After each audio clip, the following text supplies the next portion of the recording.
Okay, please confirm if things are fine. Screen and voice, they are clear enough to start with. So we can start the lecture. And we will carry over this viscosity. Okay, thank you.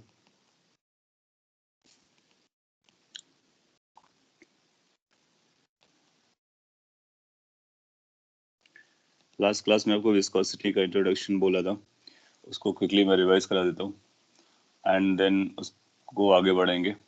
We will have a couple of questions as well.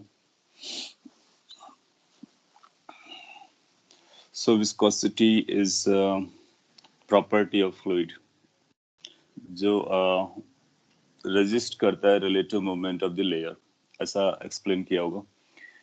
And उसके लिए एक formula निकाला था viscous force के लिए, F is equal to minus eta a d v y d Y.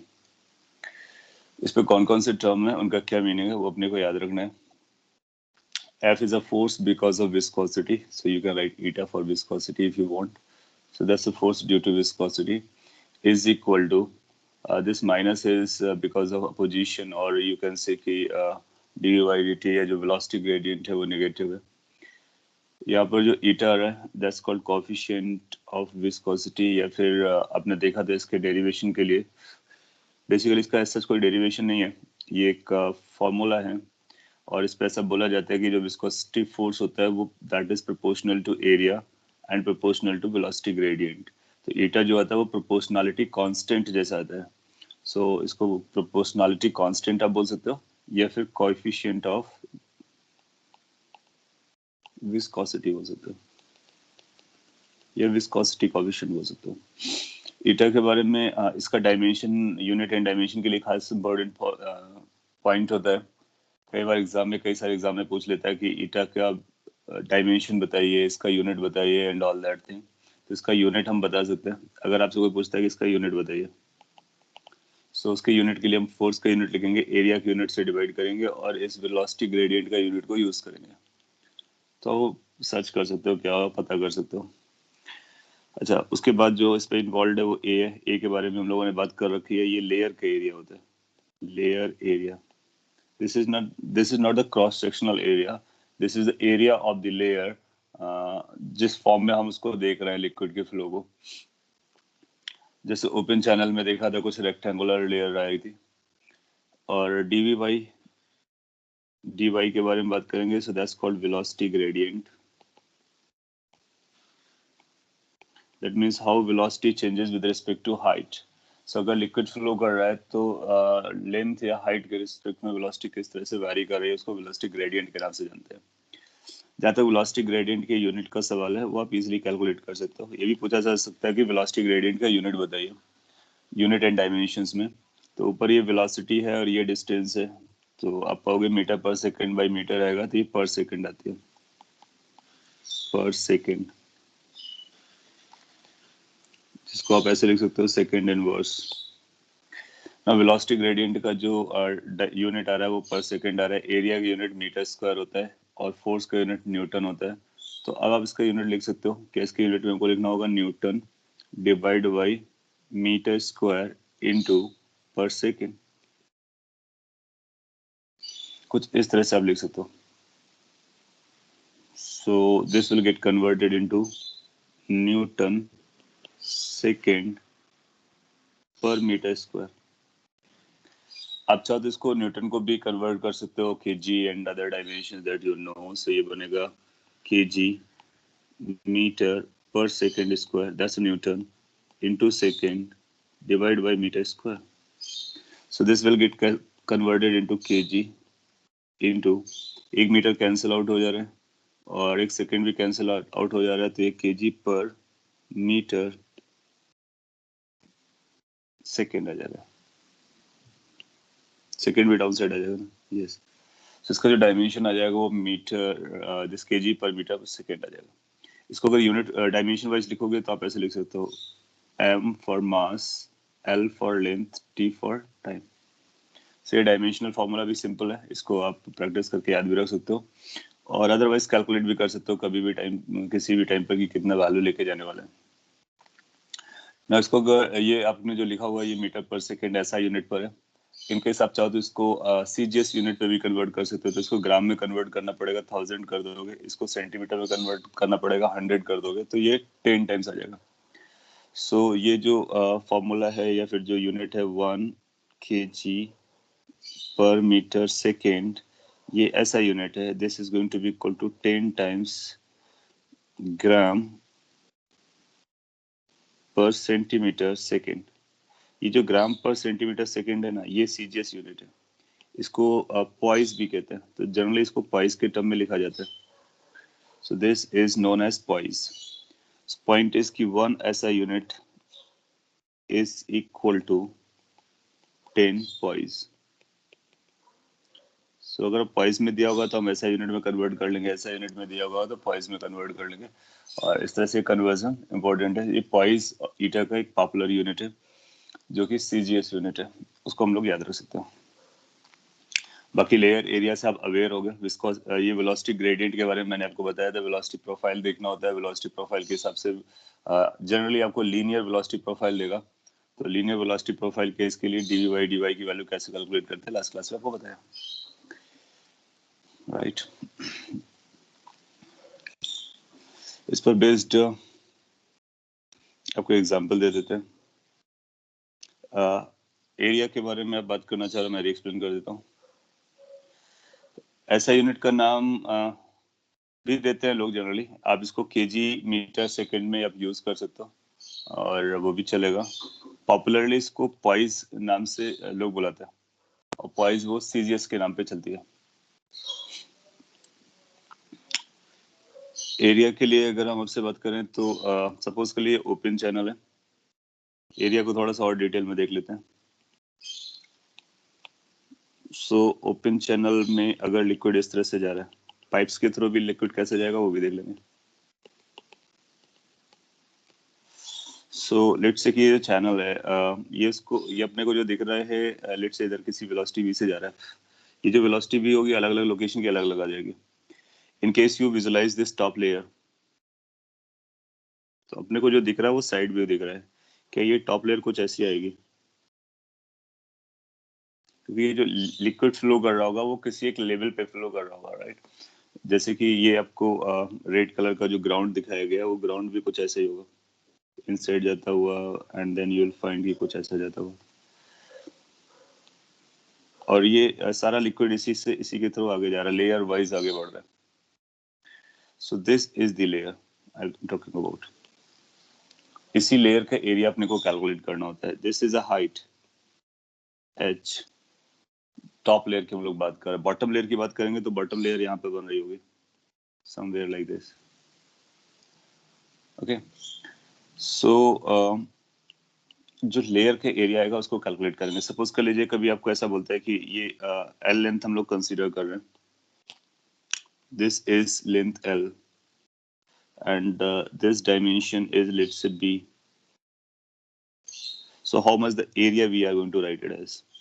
और ये h है, तीनों डायमेंशन आपको मिल गया, length, width and height. So area के लिए क्या हम ये h और l को यूज करेंगे, या फिर l और b को यूज करेंगे, या b और h को यूज करेंगे? तो आप लोगों को याद रखना कि जो लेयर के एरिया है जो मैंने शेड किया हुआ है, उस एरिया को आप यूज करने वाले हो, और उस एरिया की वैल्यू आ जाएगी लेंथ इंटू विड्थ।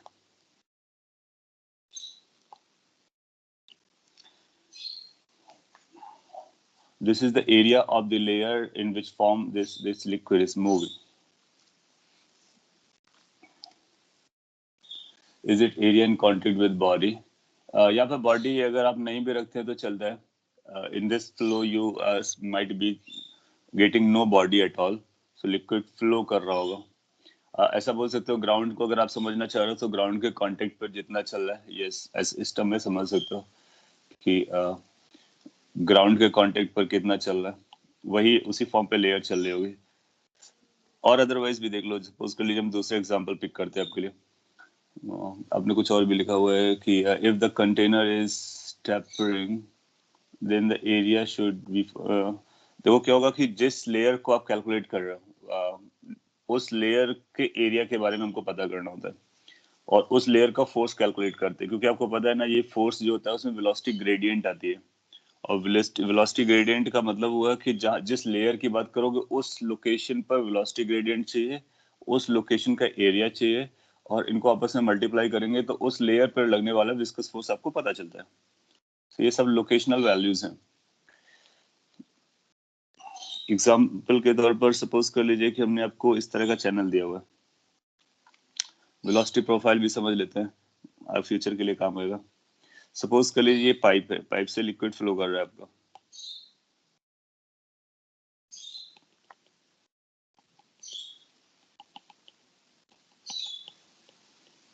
लेयर समझने के साथ साथ आप ये भी समझ लेंगे कि फ्लो कैसा चल रहा होता है और किस तरह से वेलोसिटी प्रोफाइल आती है। सो अगर ये पाइप है,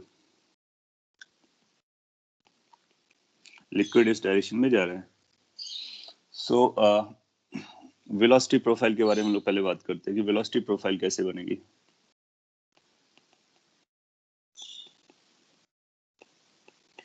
इस केस के अपर वाले केस के लिए वेलोसिटी प्रोफाइल आपको याद है, आप बोलोगे कि टॉप लेयर की वेलोसिटी अगर आपकी v नॉट थी तो बॉटम लेयर की वेलोसिटी कितनी आई थी, 0। सो आपने कुछ ऐसा बनाया था, किसी भी लोकेशन पर अगर आप एक लाइन को ड्रॉ करते हो हाइट के parallel, then you'll find this is going to have the maximum velocity and the ground will have a zero velocity, क्योंकि ग्राउंड कांटेक्ट पर है तो इसलिए जीरो वेलोसिटी। और फिर ये इस तरह से वेलोसिटी डिक्रीज करती है। ये आप किसी रिवर चैनल में देख सकते हो कि अगर आप डेप्थ पे जाओगे तो वेलोसिटी कम होती रहती है, that is because of viscosity. So इसको हम लोग बोलते हैं वेलोसिटी प्रोफाइल। ये टॉप मोस्ट की वेलोसिटी है, ये हाइट दिया गया है। इन दोनों को यूज करके हम किसी भी पॉइंट की या किसी भी लोकेशन की वेलोसिटी कैलकुलेट कर लेते हैं लीनियर प्रोफाइल को देखते हुए। इसके बाद में अगर पाइप का फ्लो केस हो रहा है तो पाइप के फ्लो केस के लिए इसको मैं यहाँ से सेग्रीगेट कर देता हूँ। यहाँ पर भी आपसे पूछ सकते हैं कि वेलोसिटी प्रोफाइल कैसा आएगा। इसका जो वेलोसिटी प्रोफाइल आप देखोगे, सो लेट्स से कि अगर आपने यहाँ पर कहीं पार्टिकल्स का कलेक्शन देखा, यहाँ पे वेलोसिटी देखना चाह रहे हो, तो ये टॉप मोस्ट पॉइंट है, लेट्स से ये वन पॉइंट है जो कि पाइप से कनेक्टेड है और पाइप पर है, और ये दूसरा पॉइंट है just touching to the pipe at the another end. So ये 1 और 2 के बीच का डिस्टेंस जो है वो डायमीटर को बता रहा होगा। अगर ये विस्कस फ्लूइड है, हाँ, we are just learning how we can find it out, और मोस्टली आपको ऐसा बोलेगा लीनियर प्रोफाइल है, तो आप इस तरह से लीनियर प्रोफाइल समझेंगे। और यहाँ पे कैसे प्रोफाइल दिखेगी वो मैं बताने की कोशिश कर रहा हूँ, उसी को मैं समझाने की कोशिश कर रहा हूँ, आप ध्यान दीजिए। अगर आपसे कोई पूछता है कि 1 पॉइंट की वेलोसिटी बताइए, तो क्या हम 1 पॉइंट की वेलोसिटी बता सकते हैं? आपको क्या देखना होता है, जैसे आपने इस पे ग्राउंड पॉइंट की वेलोसिटी बताई थी, ग्राउंड के टच में जस्ट बॉटम वाली लेयर थी, तो since ground was at rest, तो ग्राउंड के टच में जो लिक्विड लेयर है वो भी रेस्ट पे रहती है। एग्जैक्टली सिमिलरली जो 1 पॉइंट है वो पाइप का पॉइंट है, और पाइप के पॉइंट से अगर जो लिक्विड टच में होगा वो मूव नहीं कर रहा होगा, वो रेस्ट पर होगा, तो 1 पॉइंट पर लिक्विड की वेलोसिटी 0 होगी। So that means the layer which is moving, touching the first point is going to have a zero velocity. That means it's not moving at all. Can you think of similarly कि second point के जो touch पे liquid की liquid होगा उसकी velocity 0 रहने वाली है, क्योंकि वो भी सरफेस के टच पर है, इसलिए सरफेस नहीं मूव कर रहा है तो वो भी मूव नहीं कर रहा है। इसको कैसे समझना है, थिंकिंग में कैसे लेके आना है, क्योंकि विस्कस फोर्स रिलेटिव वेलोसिटी को अपोज करता है।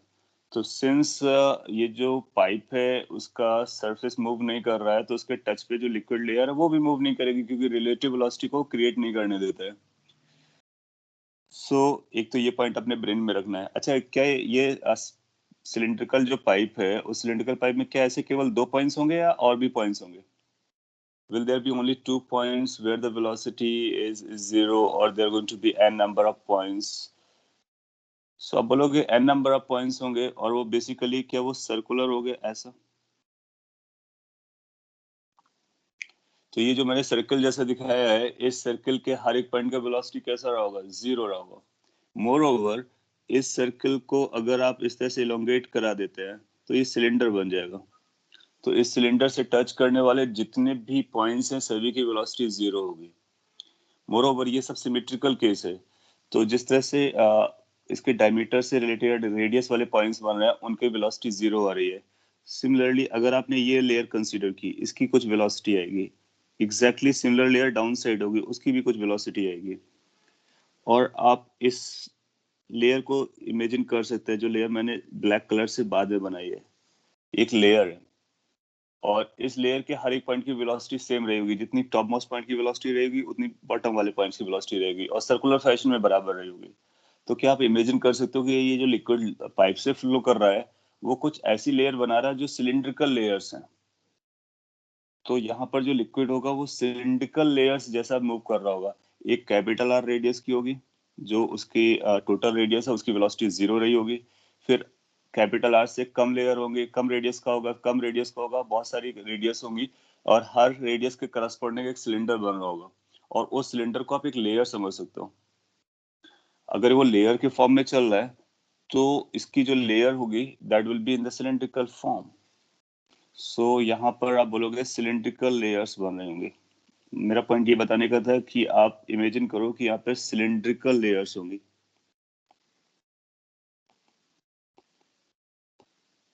और जबकि इससे पहले वाले केस पे लेयर्स कैसे थे, प्लेन लेयर्स थे। तो प्लेन लेयर का एरिया आपने L इंटू बी लिखा। ये सिलेंड्रिकल लेयर है। सपोज कर लीजिए किसी आर रेडियस की लेयर हमने देखनी है। सपोज कर लीजिए we are visualising a layer of radius are.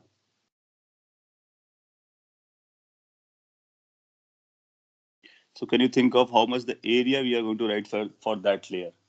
अगर हमको विस्कस फोर्स निकालना है, अभी हम लोग एक इक्वेशन को प्रूव भी करेंगे, पॉइजलीज इक्वेशन।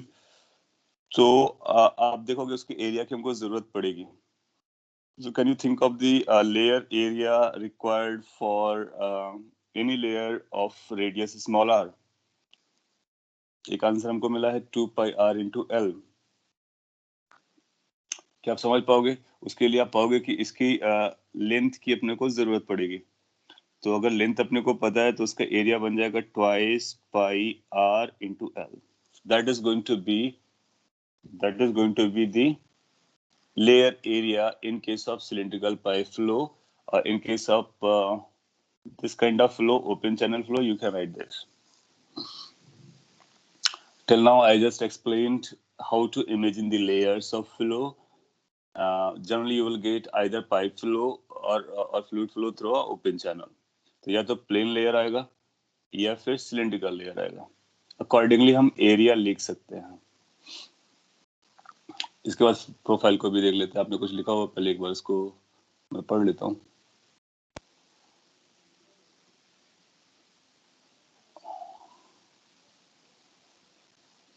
ओके, आपने हो सकता है कि पहले कहीं से देखा उसको।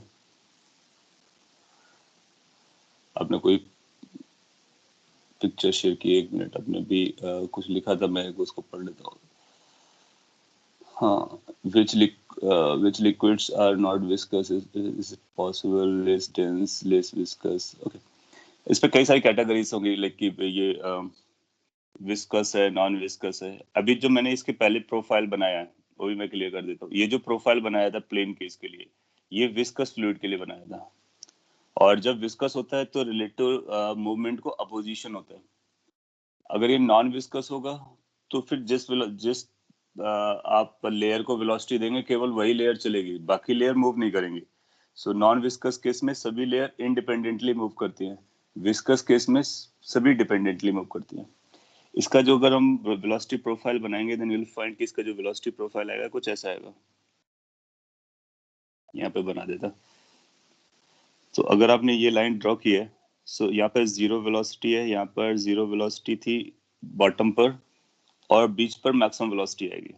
सो आप पाओगे कि ये वेलोसिटी प्रोफाइल है। Maximum velocity will be at the centre, then velocity decreases to 0, again decreases on the another side as well, becomes 0 ultimately. So velocity is maximum at the center. इसमें अगर आपसे पूछता है, ऐसा पूछ सकता है कि किस पॉइंट की वेलोसिटी सबसे ज्यादा है, तो आप बोलोगे जो सिमेट्रिकल सेंट्रल लाइन है उसके पास वेलोसिटी सबसे ज्यादा है। And then velocity decreases to 0 to the border points, and it's just, this kind of flow is of viscous liquid. Is it semicircular? No, it's not a semicircular, it's a parabolic. इसको हम लोग भी proof करेंगे. This is going to be parabolic. So ये भी अपने आप में क्वेश्चन है कि what type of velocity profile is for a pipe flow. अगर विस्कस लिक्विड पाइप से फ्लो करता है किस तरह की वेलोसिटी प्रोफाइल आती है. सो यू विल से कि it's going to be parabolic, और ये मैक्सिमम होगी at the midpoint. Parabolic है, इसका मतलब क्या है, ये क्या, इसको ड्रॉ कैसे किया गया, क्या हम समझ सकते हैं कि यहाँ पर वेलोसिटी वर्सेस रेडियस ड्रॉ किया गया. वेलोसिटी वर्सेस रेडियस, तो अगर हम आगे चल करके देखते हैं कि वेलोसिटी और रेडियस में क्या रिलेशन है, तो आप पाओगे वेलोसिटी का जो रिलेशन आएगा वो रेडियस के साथ स्क्वायर आएगा. सो अगर वेलोसिटी रेडियस के स्क्वायर पे डिपेंड करती है, इसका मतलब है दिस प्रोफाइल इज पैराबोलिक. इसको हम लोग प्रूफ करेंगे. This is yet to be proved. और आपने इस केस में देखा था, ये लीनियर केस था. इस पे जो वेलोसिटी थी वो हाइट पे y पे कैसे रिलेट कर रहा था. v was directly proportional to the depth or height. You remember in the last lecture we proved it. कैसा आया था, v is equal to कुछ v naught by h into y. So that was a linear profile. And here it comes out to be parabolic profile. Exam एक दो बार exam में पूछा गया कि बताइए प्रोफाइल किस तरह से होती है, लीनियर होती है, पैराबोलिक होती है, सर्कुलर होती है. तो आप बोलोगे पैराबोलिक होती है. कई बार ये न्यूमेरिकल क्वेश्चंस पूछे गए हैं. उसने बोला है कि अगर इसकी रेडियस कैपिटल आ रहा है तो बताइए कि r/2 डिस्टेंस पर कितनी वेलोसिटी है. सो अगर हमको सेंटर पॉइंट की वेलोसिटी पता होगी तो हम किसी भी रेडियस के पॉइंट की वेलोसिटी बता देंगे. That means velocities are varying and becoming zero at the border and is maximum at the centre. So ये आपको विजुलाइज करना है. ये विस्कस फ्लूइड्स के बारे में लोग बात कर रहे हैं.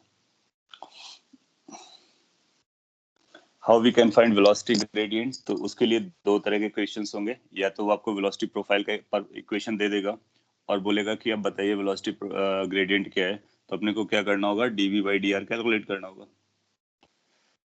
या फिर आपको वेलोसिटी ग्रेडियंट डायरेक्टली दे देगा, या फिर आपको ऐसी सिचुएशन देकर के पूछेगा कि बताइए वेलोसिटी ग्रेडियंट कितनी होगी, निकाल के दिखाइए. तो उसके लिए हम लोग फॉर्मूला प्रूफ कर लेंगे वंस एंड फॉर ऑल, और हमेशा के लिए आप उसको याद रख सकते हो. उसके बियॉन्ड नहीं जाएगा. सो उस फॉर्मूले को डायरेक्टली पूछेगा तो आप डायरेक्टली बता सकते हो. ना कई बार क्या होता है कि हम विस्कस फ्लूइड और नॉन विस्कस के बारे में कंपैरिजन भी करते हैं. तो उस कंपैरिजन को भी एक मिनट के लिए देख लेते हैं.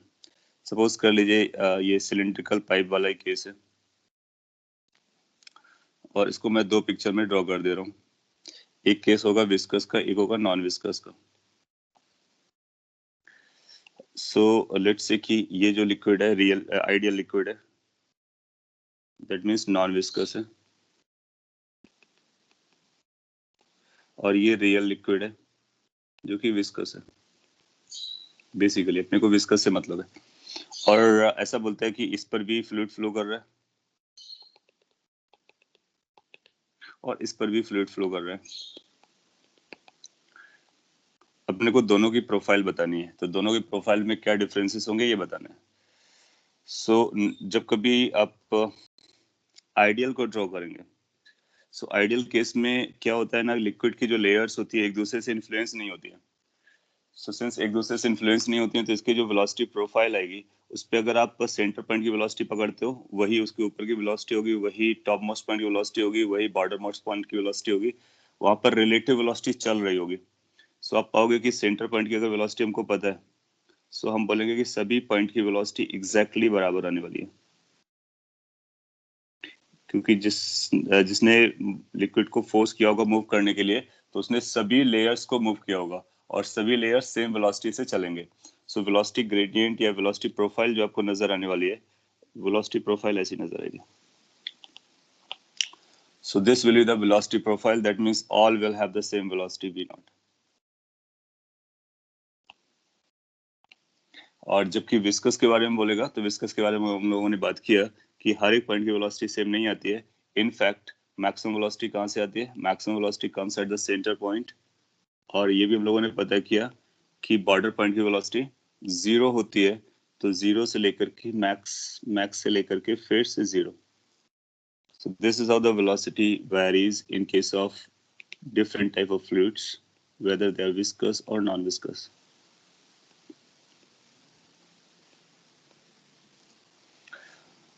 ये कांस्टेंट वेलोसिटी का केस है। इस पे वेलोसिटी प्रोफाइल आपसे पूछेगा तो इसका वेलोसिटी ग्रेडियंट कितना आएगा? क्या आप बता सकते हो कि फर्स्ट केस में वेलोसिटी ग्रेडियंट कितना आएगा? D v y d y या फिर d r? That means how the velocity is changing with respect to radius.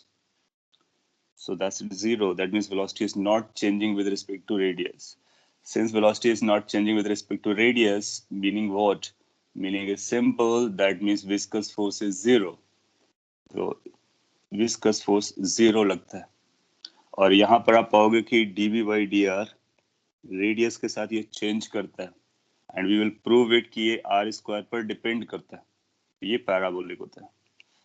इसको अपने को प्रूफ करना है और मैं डायरेक्टली भी फॉर्मूला दे सकता हूँ बट बेटर होगा कि एक बार प्रूफ करके समझ जाते हैं कि कैसे कैलकुलेट करना होता है। तो इन केस इन एडवांस अगर आएगा तो एडवांस में ही आएगा। तो वो अगर आपको नया सिचुएशन देता है तो आपको सिमिलर तरीके से थिंकिंग लगानी है और उसको प्रूफ करना है। So dv upon dr is going to be non zero. इतना तो हम लोग लिख ही सकते हैं। Can you give example of non viscous liquid? Examples सारे विस्कस नॉन सारे फ्लूइड्स जो हम लोग देखते हैं ना वो विस्कस होते हैं, रियल पर होते हैं। आइडियल कंडीशन पर आप जाते हो तो ये एजम्पशन है। रियल लाइफ में जैसे आप देखो ना नाम से ही क्लियर है, रियल का मतलब विस्कस होता है। दैट मींस इन रियलिटी जितने भी फ्लूइड्स को हम देखते हैं, कोई भी लिक्विड्स को वॉच करो, सबके पास विस्कोसिटी होती है। हाँ, कुछ के पास कम होती है, कुछ के पास ज्यादा होती है। जैसे अगर वाटर और ऑयल और ग्रीस और लिक्विड्स में आप डिफरेंट लिक्विड अल्कोहल में अगर आप कंपेयर करोगे तो सबका अलग अलग होता है। जैसे कि अगर आपसे बोलते हैं कि कोई थिक लेयर है, थिक लिक्विड है, सो थिक लिक्विड ज्यादा विस्कस होगा और जो लाइटर होगा, इजिली फ्लो कर रहा होगा, वो लेस विस्कस होता है। सो एब्सोल्युटली जीरो वाला केस प्रैक्टिकली एग्जिस्ट नहीं करता है, वो थ्योरेटिकली एग्जिस्ट करता है। इसीलिए उसको हम आइडियल बोलते हैं। ये जो पहला वाला पोर्शन है, this is more for theories, this is more for real life.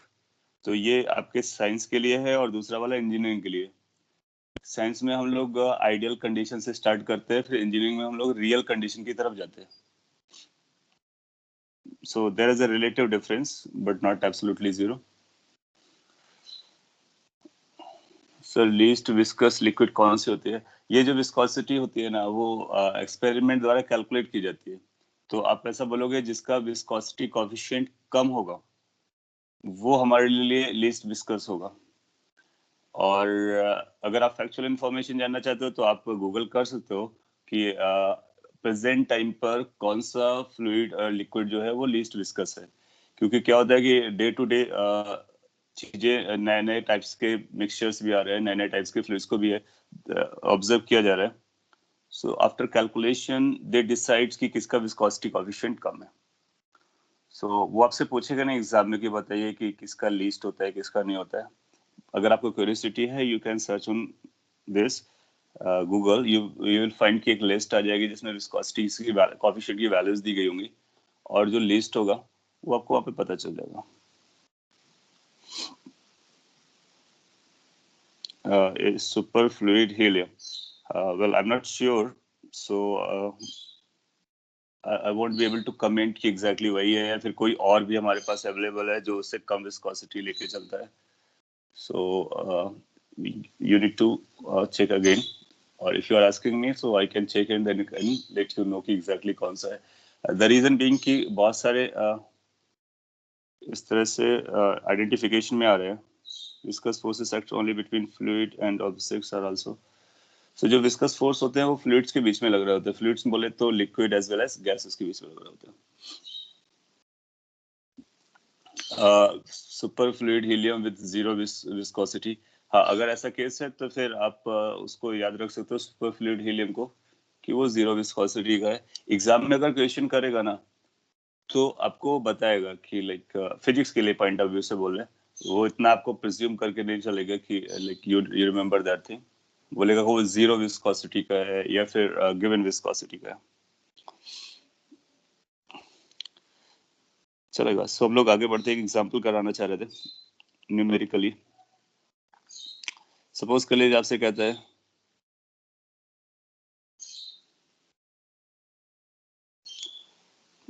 find viscous force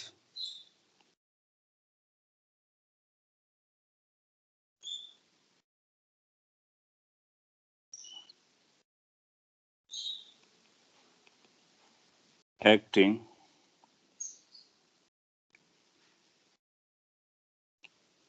in fluid flow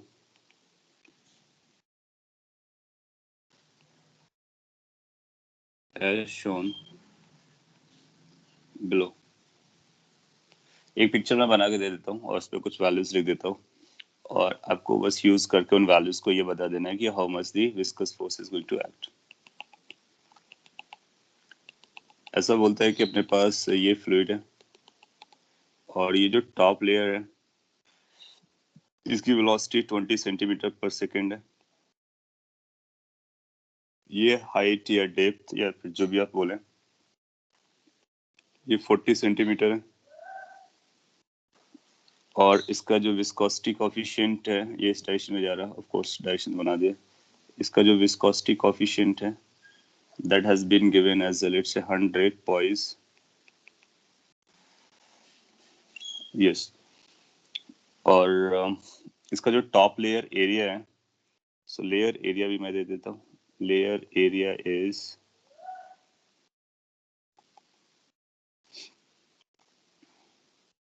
let's say 2 meter square। so layer area is 2 meter square। depth has been given is 40 centimeter and downside it is ground, that means it is at rest, and top layer velocity is given to you, viscosity coefficient is given to you। You are expected to calculate the magnitude of viscous force। तो आप viscous force का magnitude calculate कर सकते हो।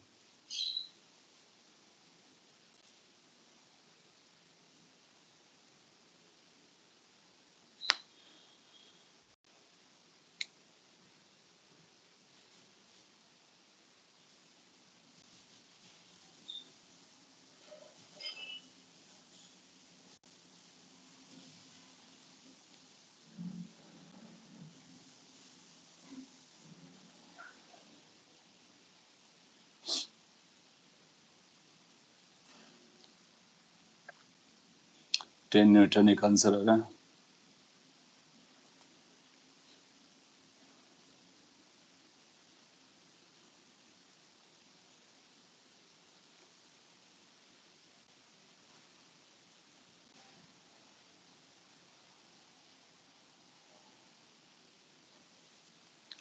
Newton being confirmed।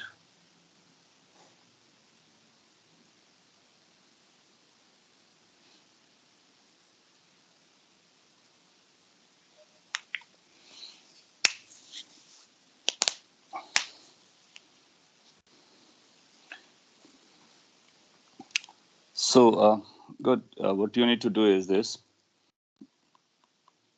direct formula है अपने लिए। आप लिखोगे minus eta a d v y d y. अगर आपको एग्जाम में कुछ भी नहीं बोलता है ना, ऐसी सिचुएशन देता है तो आपको लीनियर प्रोफाइल लेके चलना है, जो लीनियर प्रोफाइल हम लोग ऑलरेडी बात कर चुके हैं। और उस लीनियर प्रोफाइल के लिए आपको पता था कि जो डीवी बाई डी वाई की वैल्यू आती है, इसकी वैल्यू आती है v naught divide by h, जहाँ पर वी नॉट क्या है, टॉप मोस्ट लेयर की वेलोसिटी है और एच क्या है, डेप्थ है। सो इन दोनों से हम लीनियर वेलोसिटी का प्रोफाइल पता कर सकते हैं और ग्रेडियंट भी पता कर सकते हैं। सो ग्रेडियंट आएगा 20 सेंटीमीटर पर सेकंड, सेंटीमीटर के लिए 10⁻² मल्टीप्लाई कर लो, divide by height which is 40 centimetre, so 10⁻² कर लो। और अदरवाइज भी बोल सकते हो कि सेंटीमीटर कैंसिल आउट हो गया, सो 1/2 है। दैट मीन्स इसकी जो वेलोसिटी है per unit height half centimetre पर सेकंड या हाफ यूनिट से चेंज हो रहा है। So this is the rate at which it is changing.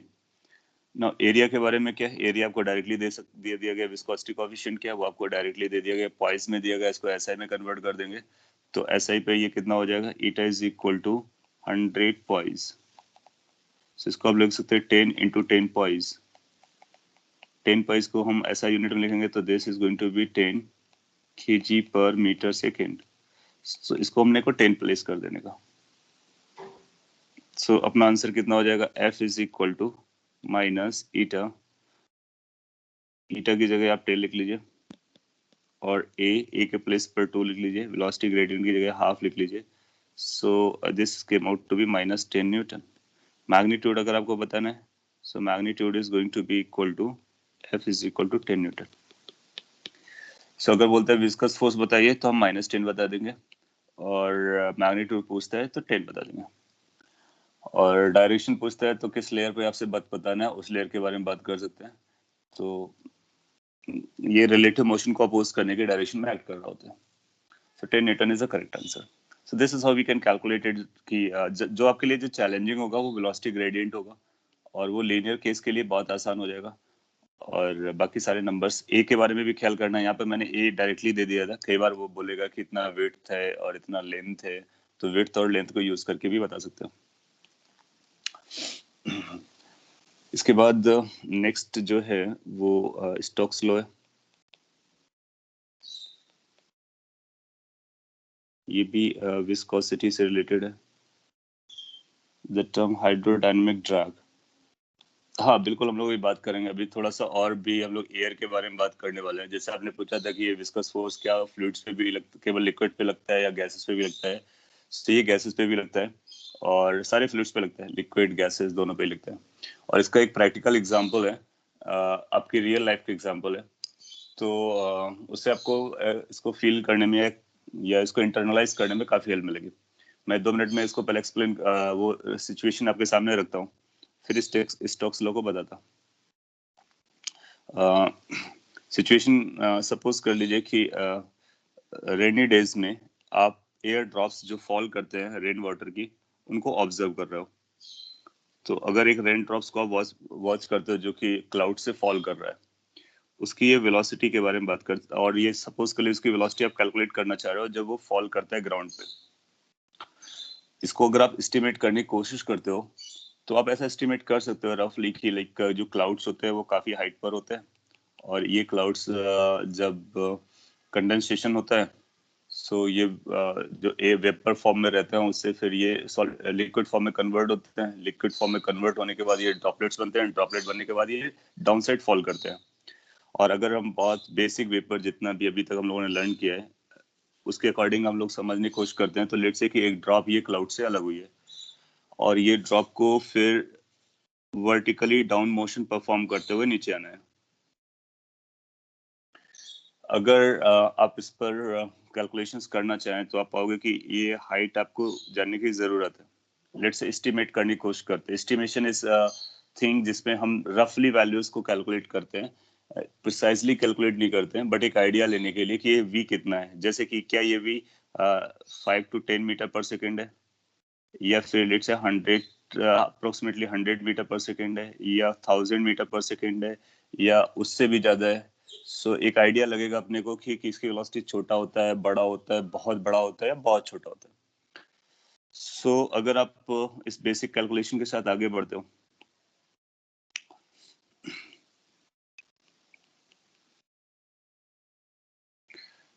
अगर मैं आपसे एक आइडिया ले लेता हूँ रफली, फिर इसके बाद एस्टिमेट करता हूँ, तो मेरे को ये भी समझ में आ जाएगा कि आपका सेंस कैसा जाता है।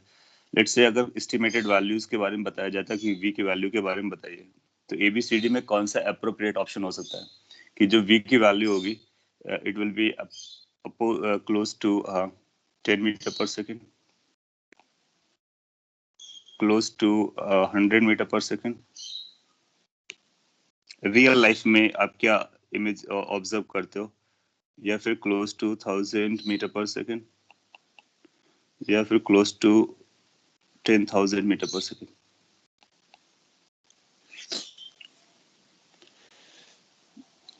Are you getting what the question is? Question is raindrops are falling and you are observing them.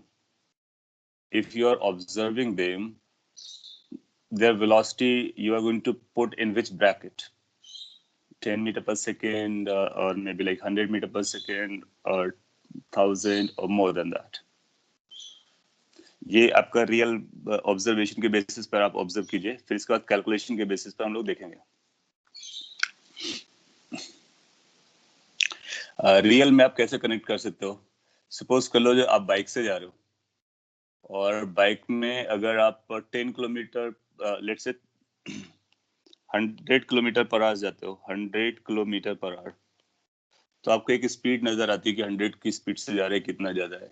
इसको आप मीटर पर सेकंड में कन्वर्ट करके देखो, तो जब आप मीटर पर सेकंड में कन्वर्ट करके देखोगे तो ये आएगा 105/18। बेसिकली ये 100 से कम आएगा। इसका मतलब है जब मीटर पर सेकंड, ये जो वैल्यू है 100 से काफी कम है। जब ये 100 से काफी कम है, उसका मतलब जब आप 100 किलोमीटर की स्पीड से चलते हो, उसकी मीटर पर सेकंड वैल्यू कितनी होगी वो यहाँ से कैलकुलेट कर सकते हो। रेन ड्रॉप्स अगर आपने कभी भी केयरफुली देखा है तो बहुत स्लो आती है, इतनी स्लो आती है कि आप उसको इजीली ऑब्जर्व कर सकते हो कि वो ड्रॉप आ रही है। सो उसकी जो वेलोसिटी होती है 5-6 मीटर पर सेकंड की स्पीड से आ रहा होता है। सो वो क्लोज टू 10 मीटर पर सेकंड की आता है।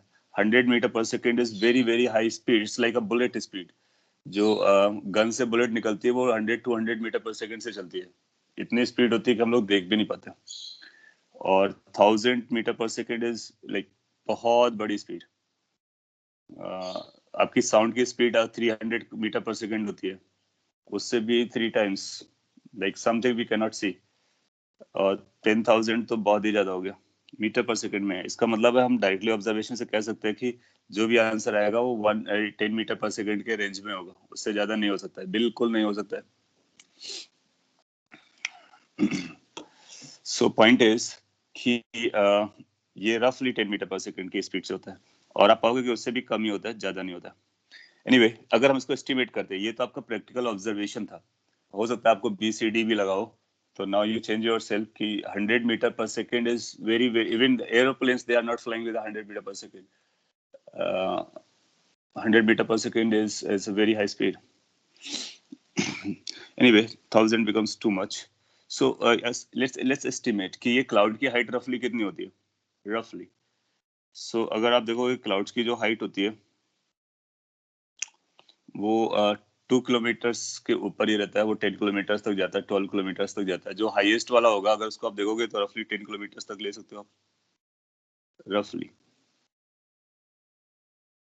अगर ये 10 किलोमीटर है और एज्यूम कर लो जी कांस्टेंट है, एक बार आप एस्टिमेट करके देखना घर पे कि जो वेलोसिटी है उसको हम लोग ऐसे एस्टिमेट कर सकते हैं, रफली √2gh, एज्यूमिंग कि 10 किलोमीटर तक ग्रेविटी वही रहती है।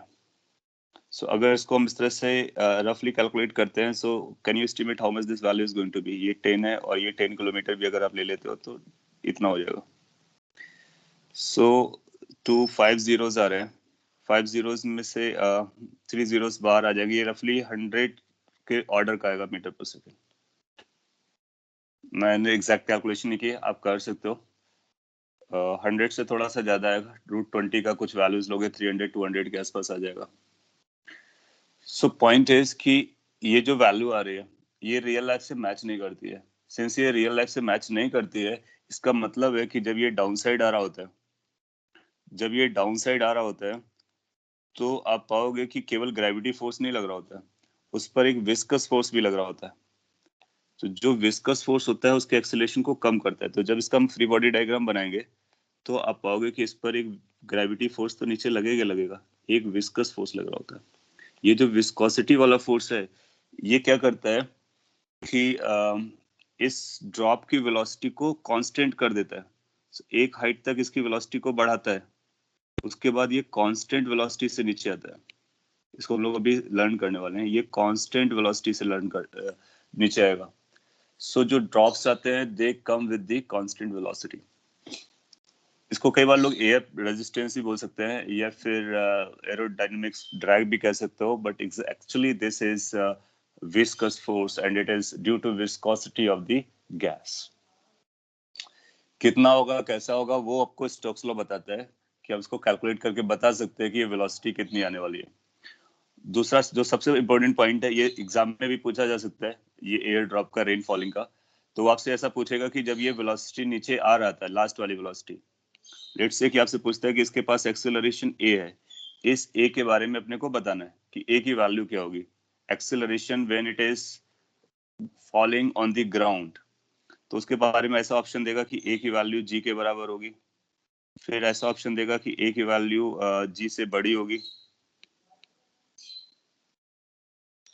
या फिर ए की वैल्यू 0 से बड़ी होगी लेकिन जी से छोटी होगी, या फिर ए की वैल्यू 0 होगी। तो जो आपने आंसर 0 दिया है ना, वो 0 होता है। और 0 इसलिए हो सकता है, 0 इसलिए होता है बिकॉज ऑफ द रीजन कि जो विस्कस फोर्स होता है वो ग्रेविटी के फोर्स को काउंटर कर लेता है। So answer, correct answer is 0। That means velocity is a constant, and this constant is coming because of the Stokes law, or you can say viscosity force. Good. Now let's try to understand कि ये zero कैसे हो जाता है और कितनी velocity होती है। यानी ये एक्सेलरेट नहीं कर रहा है, एक लेवल तक एक्सेलरेट करता है, उसके बाद एक्सेलरेशन बंद हो जाता है।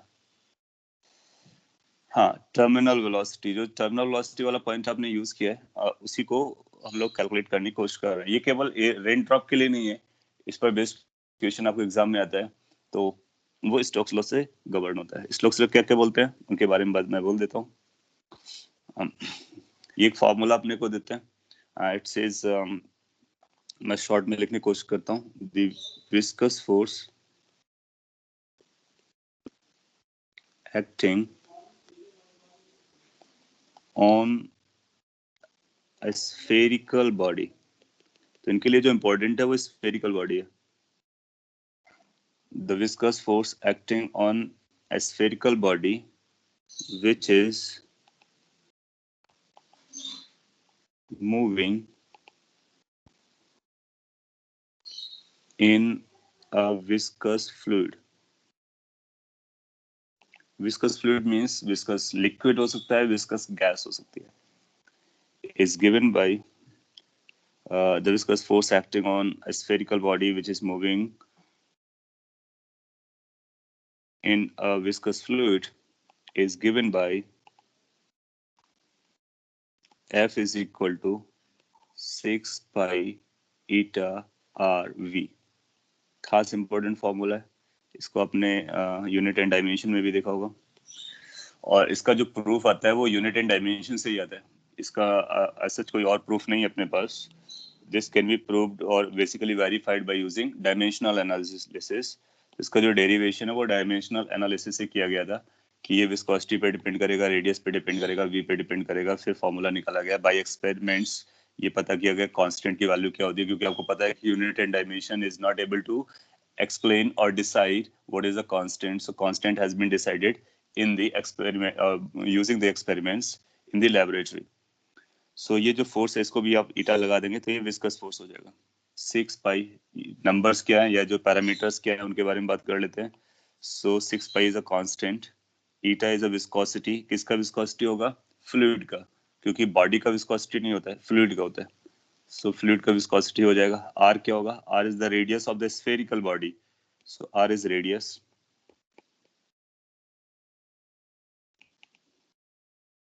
R is radius of spherical body, of body। और V क्या है? V is the speed और velocity of body।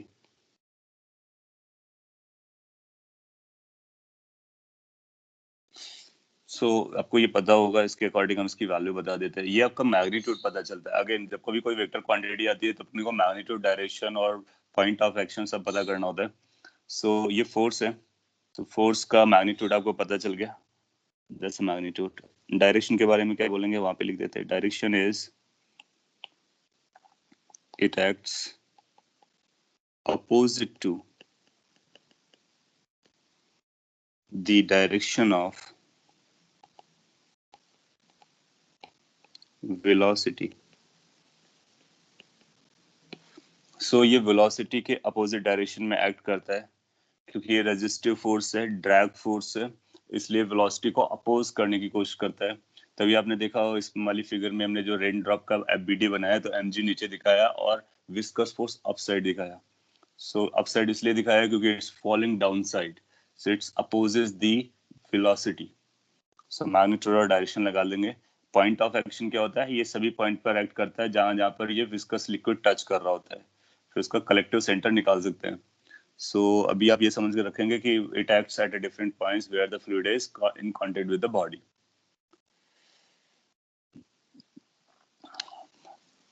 नाउ इसको और भी हम लोग सिंप्लीफाई कर सकते हैं। और इसको टर्मिनल वेलोसिटी कैलकुलेशन में यूज किया जा सकता है. So we can put the heading as terminal velocity.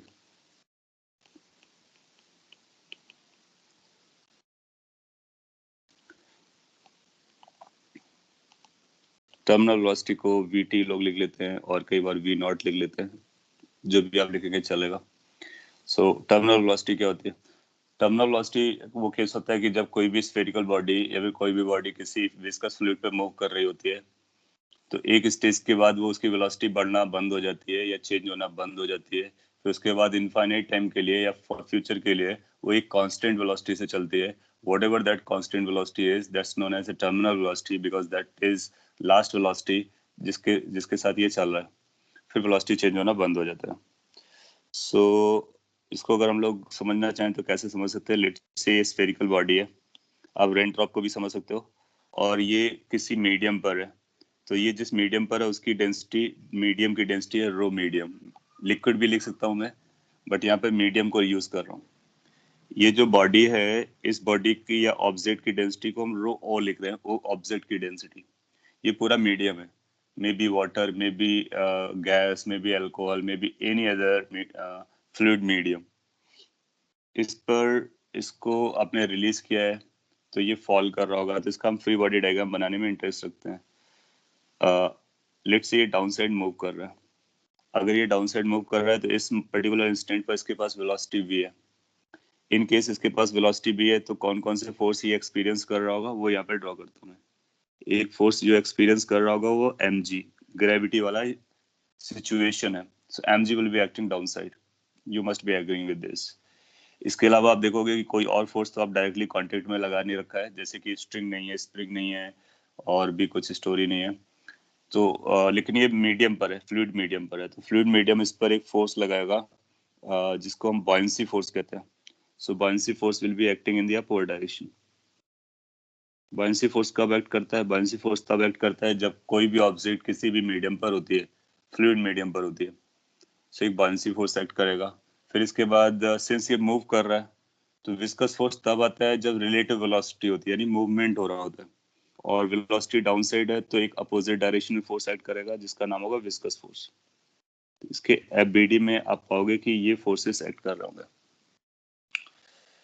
So mg non contact force है. फिर इस बॉडी का कांटेक्ट फ्लूइड के साथ पे है, फ्लूइड बॉयंसी लगाता है, और अगर रिलेटिव वेलोसिटी से चल रहा है यानी मोशन हो रहा है तो मोशन के केस में वो एक विस्कस फोर्स भी लगाता है.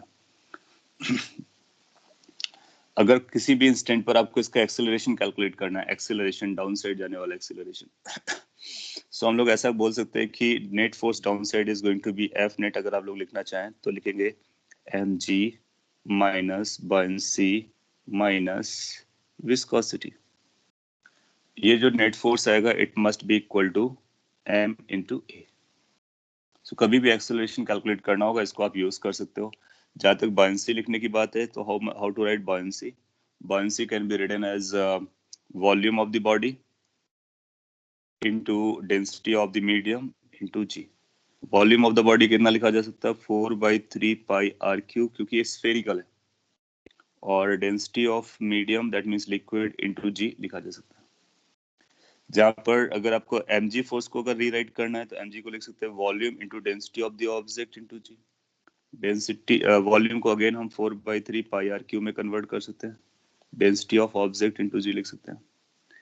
फोर्स ऑफ विस्कोसिटी अगर आपको लिखना हो तो ये स्फेरिकल बॉडी लिक्विड मीडियम पर या फ्लूइड मीडियम पर v वेलोसिटी से चल रहा है.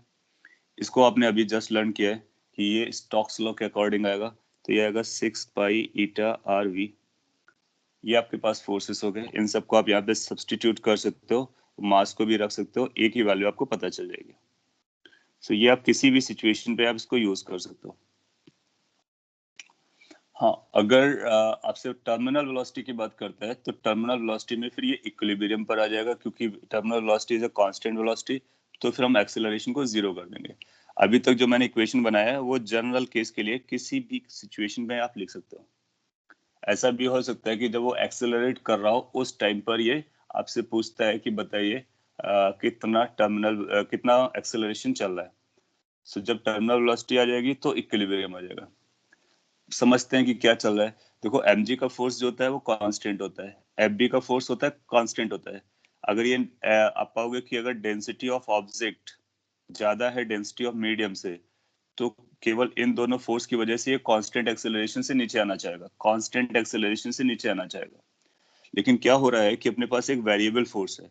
जब आपने ड्रॉप किया होगा उस समय ये जो विस्कस फोर्स है उसकी वैल्यू जीरो रही होगी। क्यों? क्योंकि ये वेलोसिटी के डायरेक्टली प्रोपोर्शनल है। सो वेलोसिटी जीरो थी इनिशियली, इसलिए ये फोर्स जीरो था, तो इनिशियली आपको एक्सेलरेशन मैक्सिमम मिलेगा।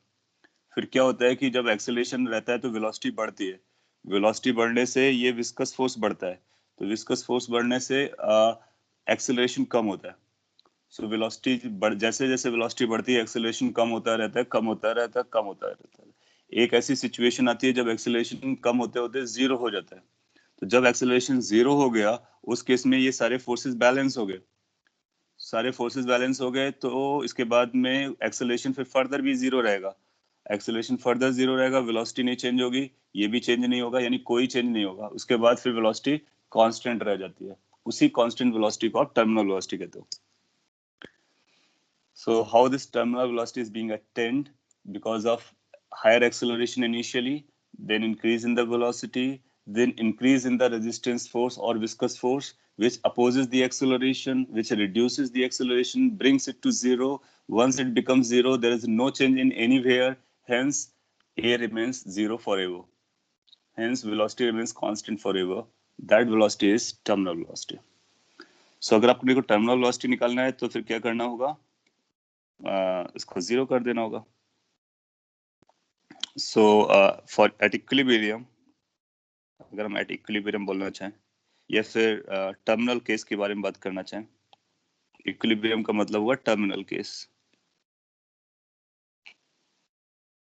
Terminal case, can we say कि ये terminal case A is going to be zero. अगर आप ए जीरो करते हो तो इस इक्वेशन में ए जीरो कर दो, तो अपने को पता चलेगा कि M G minus buoyancy minus viscous must be zero, and mg की वैल्यू भी प्लेस कर सकते हैं। So this will become 4/3 pi r cube density of object g, buoyancy के लिए 4/3 pi r cube density of medium into g minus 6 pi eta r v। अब ये जो v है वो टर्मिनल वाला v है, इसलिए इसको v नॉट लिख देंगे, इक्वल टू जीरो। अब यहाँ से टर्मिनल वेलोसिटी कैलकुलेट कर लेते हैं। एक इंपॉर्टेंट फॉर्मूला है, डायरेक्ट यूज करना होता है, आपको बार बार प्रूफ नहीं करना होता है, बट एक बार समझना जरूरी था।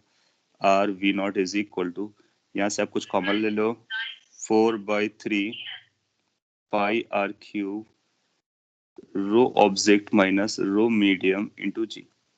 एक बात का और भी आपको ख्याल रखना है, अगर मीडियम की डेंसिटी ज्यादा होगी, ऑब्जेक्ट की डेंसिटी कम होगी, तो वो नीचे आने के बजाय ऊपर जा रहा होगा। तो अगर ये ऊपर जा रहा होगा तो जो विस्कस फोर्स है वो नीचे की तरफ एक्ट करेगा, क्योंकि विस्कस फोर्स वेलोसिटी के अपोजिट लगता है, इस बात का ख्याल रखना है। और बायंसी ऊपर लगेगा, इस बात का भी ख्याल रखना है। तो ये उस केस के लिए हम लोग सॉल्व कर रहे हैं जब density of object is greater than density of medium. Otherwise case आप हैंडल कर सकते हो। इसके बाद इसको सिंप्लीफाई कर लेंगे, पाई से पाई कैंसिल हो जाएगा, 6 से 2 कैंसिल हो जाएगा, तो 9 आ जाएगा। तो एक बहुत इंपॉर्टेंट फॉर्मूला आता है, that's terminal velocity is equal to, ये कुछ ऐसा बचना चाहिए, 2 r square into g in bracket density of object minus density of medium divided by 9 eta।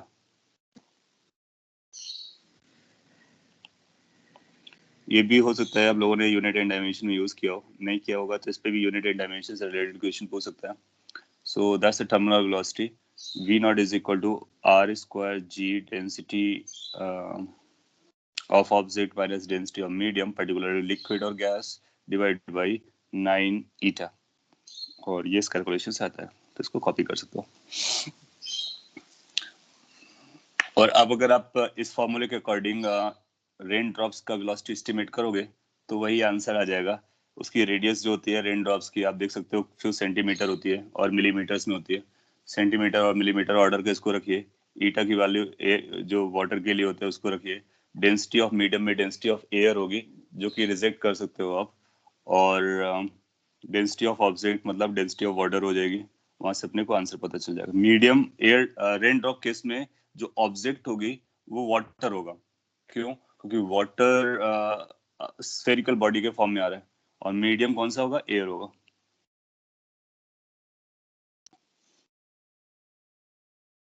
ईटा किसका होता है? ईटा मीडियम का होता है। हाँ, बहुत सही पॉइंट बोला आपने। ईटा जो होता है वो मीडियम का है, उसका ऑब्जेक्ट से कोई कनेक्शन नहीं है। ये ऑब्जेक्ट लिक्विड की भी हो सकती है या फिर सॉलिड की भी हो सकती है, गैस की तो ऑब्जेक्ट होगी नहीं। सो लिक्विड और सॉलिड में से कोई भी हो सकता है, लेकिन viscosity coefficient is to be of medium, और डेंसिटी ऑफ मीडियम हम लोगों ने अलग से लिखा हुआ है, और ऑब्जेक्ट के लिए डेंसिटी ऑफ ऑब्जेक्ट लगेगा। ये टर्मिनल वेलोसिटी आपकी कंप्लीट हो जा रही है। इस पर भी डायरेक्ट क्वेश्चंस आते हैं, नॉट मच चेंजेस। एडवांस में क्या कर सकता है कि थोड़ा सा इस पे कुछ अपनी तरफ से ऐड कर देगा। तो बेसिकली वो आपसे ये चेक करना चाहेगा whether you know how to draw the free body diagram, how to apply all the forces like gravity, buoyancy and viscous. उसके साथ कुछ एक्स्ट्रा फोर्स ऐड करेगा तो जरूर ऐड कर देंगे। फिर F equal to M A लगा देंगे। टर्मिनल केस बोलेगा तो ए को 0 कर देंगे। फिर इसके बाद नया जो भी एक्सप्रेशन आएगा उसको अपना आंसर में कन्वर्ट कर लेंगे।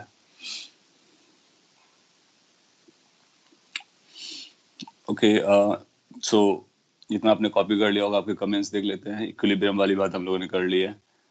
रो एम माइनस रो ओ, तो इस केस में हमने ऑब्जेक्ट की डेंसिटी को ज्यादा माना है, इसलिए वो नीचे आ रहा है। अगर ऑब्जेक्ट की डेंसिटी कम होगी, मीडियम की डेंसिटी ज्यादा होगी, तो ये ऊपर चला जाएगा। तो ऊपर जाएगा तो विस्कस फोर्स नीचे लगेगा, अकॉर्डिंगली हम लोग को प्लस माइनस लगा देना है। ईटा मीडियम का होगा, yes. For raindrop case the cloud is at a greater height, so do we have to consider G constant. उसके लिए अगर कभी आपसे रेनड्रॉप का क्वेश्चन पूछता है, उसकी वेलोसिटी पूछता है, तो आप इसको यूज करेंगे। उसमें आपको क्लाउड हाइट की जरूरत नहीं है। वो क्लाउड इतने हाइट पर होते हैं कि वो रफली ये टर्मिनल वेलोसिटी अचीव कर जाता है। तो अपने को इसमें इस एक्सप्रेशन में देखो ना, क्या इस पे हाइट की जरूरत पड़ रही? बिल्कुल नहीं। There is no need for height. What is needed is the property of the medium and property of the water. और इस पे जी कौन सा यूज हो रहा है?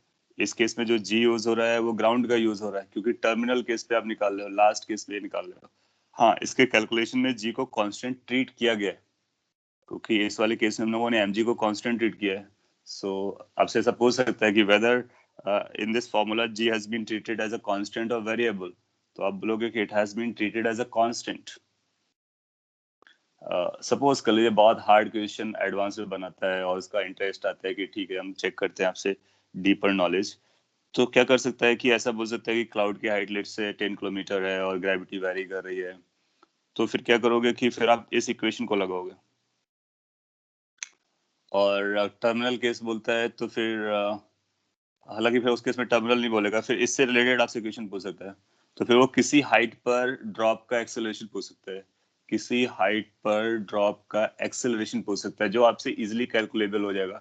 तो उस हाइट का जी लिख देंगे, उस हाइट पर एफ बी लिखना हमको आता है, और ये लिखना आता है, एक्सेलरेशन वहां से निकाल लेंगे। वेलोसिटी पूछेगा तो फिर थोड़ा सा चैलेंजिंग हो जाएगा। क्यों? क्योंकि फिर हमारा ए वेरिएबल हो जाएगा, हालांकि ए वैसे भी वेरिएबल है, फिर जी का भी रोल आने लगेगा एच के साथ, तो कॉम्प्लिकेशन बढ़ेगा। बट यस, क्या करना होगा ये अपने को पता होना चाहिए, और एडवांस इतना ख्याल रखेगा कि आपसे वही पूछेगा जो आप इजीली आंसर कर पाओगे, गिवन दैट कि आपको पता है कि क्या करना है। Okay, you are writing something else. While drop is falling, it loses some of its mass, so we consider it as negligible. हाँ, यहाँ पर ये सब मान के चला गया है कि जो ड्रॉप है उसका मास नहीं बदलता है, वो स्फेरिकल ही रहती है।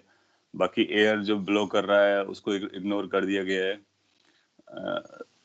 जनरली क्या होता है, जो आप एयर रजिस्टेंस या एयर रेजिस्टेंस हम लोग बात करते हैं, उसमें एयर का फ्लो भी मैटर करता है। तो एयर फ्लो को हम लोग रिजेक्ट करके चल रहे हैं, केवल विस्कोसिटी को काउंट करके चल रहे हैं। But the object would have some acceleration until after a particular height. हाँ, इसके पास एक्सेलरेशन होगा, बिल्कुल सही पॉइंट आपने बोला है।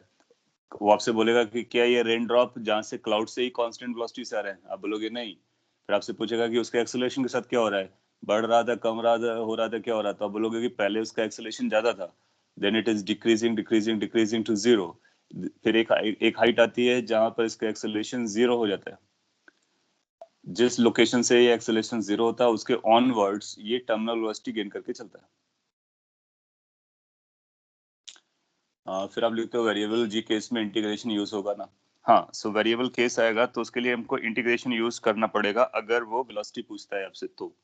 अगर वो आपसे टाइम पूछता है कि कितने टाइम के बाद वो ग्राउंड पे हिट करेगा तो। लेकिन जनरली ऐसे क्वेश्चन वो अवॉइड करता है क्योंकि इंटीग्रेशन थोड़ा सा लेंदी जाने वाला है।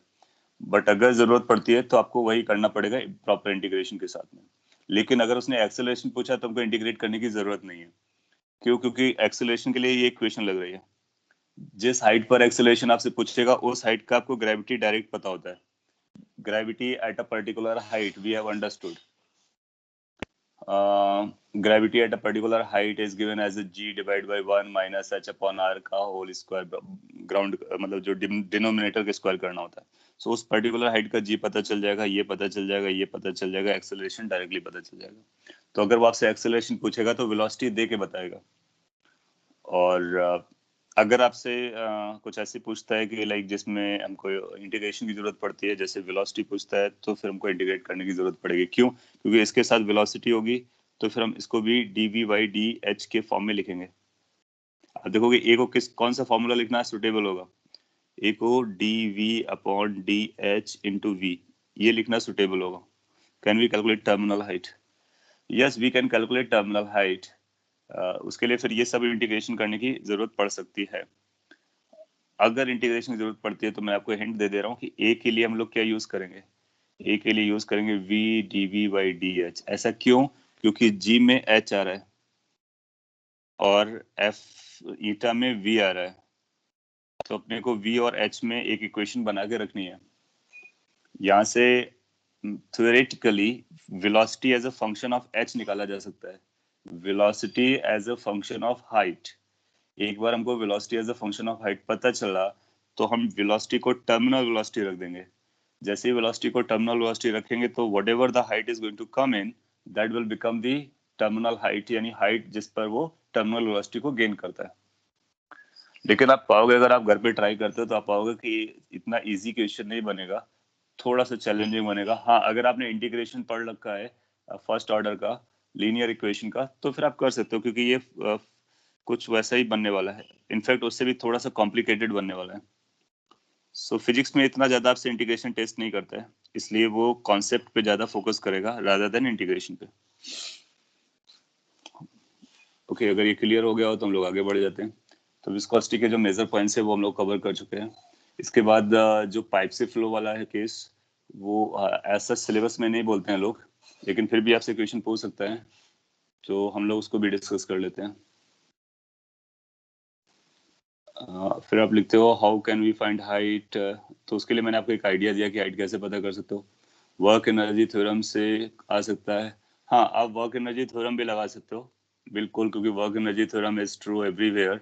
सो विस्कस फोर्स का भी वर्क कैलकुलेट करना, और ग्रेविटी का वर्क कैलकुलेट करना, और बायंसी का वर्क कैलकुलेट करना। इनफैक्ट आप ग्रेविटी और बायंसी को एक साथ मर्ज कर सकते हो क्योंकि दोनों जी से इन्फ्लुएंस होते हैं, तो वहां से भी निकाल सकते हो, बिल्कुल निकाल सकते हो। So work energy theorem has applicability everywhere, so you can use it wherever you like.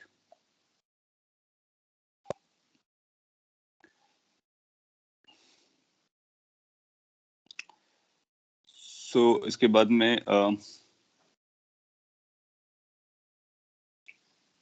आपको रेनॉल्ड नंबर्स के बारे में बता देता हूँ, छोटा सा पॉइंट है, रेनॉल्ड्स नंबर।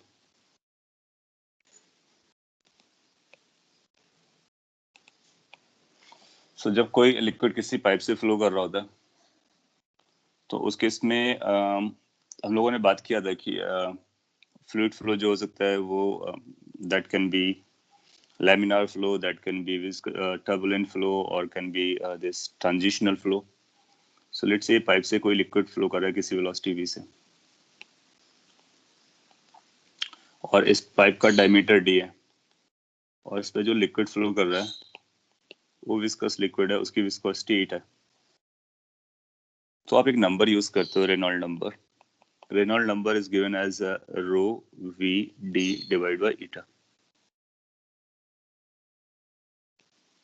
ये नंबर अपने को बताता है कि फ्लूइड फ्लो को किस कैटेगरी में रखना है। तो ये डायमेंशनलेस क्वांटिटी है। रेनॉल्ड नंबर क्या है? एक डायमेंशनलेस क्वांटिटी है जो फ्लूइड फ्लो को डिटरमाइन करने में हेल्प करती है, टाइप ऑफ फ्लूइड फ्लो को डिटरमाइन करने में हेल्प करती है। तो मैं शॉर्ट में लिख देता हूँ, इट इज यूनिटलेस क्वांटिटी, इसलिए उसका नाम नंबर दिया गया क्योंकि इसका यूनिट नहीं होता। It is unitless quantity that is used to determine the type of fluid flow. The type of fluid flow. So Reynold number के बेसिस पर हम लोग डिसाइड करते हैं which type of fluid flow is. So since ये unit less number है, इसको ऊपर का डायमेंशन नीचे का डायमेंशन बराबर होगा। So ऊपर का यूनिट और नीचे का यूनिट बराबर रहता है। क्या क्या इन्वॉल्व हो रहा है उसको समझ लेते हैं। पैरामीटर्स क्या क्या है। Rho is the density of fluid, तो ये जो फ्लूइड है आपके पास उसकी डेंसिटी रो हो जाएगी।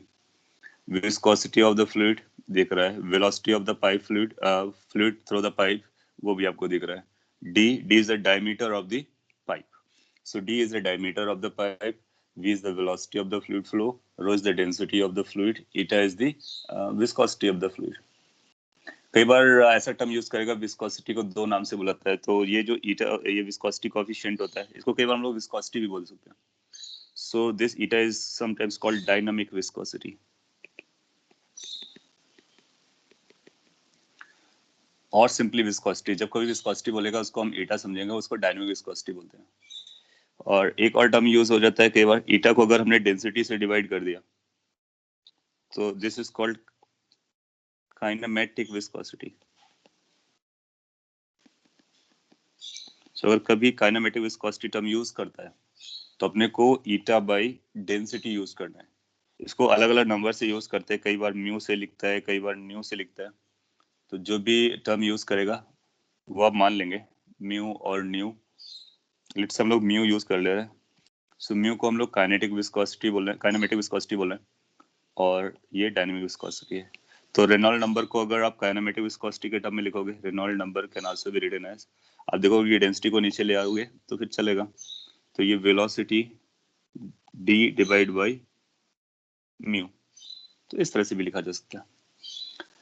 सो ये सिंपली नेम है, अगर जरूरत पड़ती है काइनेमेटिक विस्कोसिटी की तो आप इस तरह से इसको यूज कर सकते हो। d डायमीटर होता है, इसके बेसिस पर ये डिसाइड करते हैं कि फ्लूइड फ्लो कैसा है। जनरली ये रहता है, अगर आपको if Reynold number is coming less than 1000, तो अगर ये 1000 से कम आता है तो हम बोलते हैं कि fluid flow is laminar flow. So if Reynolds number is less than 1000, then we put it in the category of laminar flow. अगर इस Reynolds number की वैल्यू more than 3000 होती है तो हम इसको टर्बुलेंट में यूज करते हैं, टर्बुलेंट कैटेगरी देते हैं। आपने देखा था टर्बुलेंट कैटेगरी होती है, लैमिनार कैटेगरी होती है, ट्रांजिशनल कैटेगरी होती है। सो इस नंबर को कैलकुलेट करके हम बता देते हैं। और एक लास्ट केस बचता है जिसमें रेनॉल्ड नंबर 1000 से बड़ा है और 3000 से छोटा है,